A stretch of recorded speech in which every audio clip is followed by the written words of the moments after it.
A light magnitude 3.2 earthquake hit 10.8 kilometers, 7 miles, away from Takashima, Shiga, Japan, in the early morning of Wednesday, June 11, 2025 at 6:40 a.m. local time, GMT+9.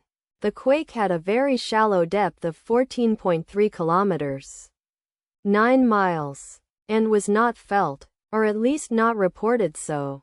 First to report, Raspberry shake after 7 minutes. Data source from Volcano Discovery. Did you feel it?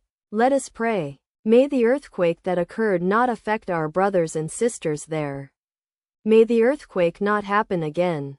And may God protect everyone. Amen.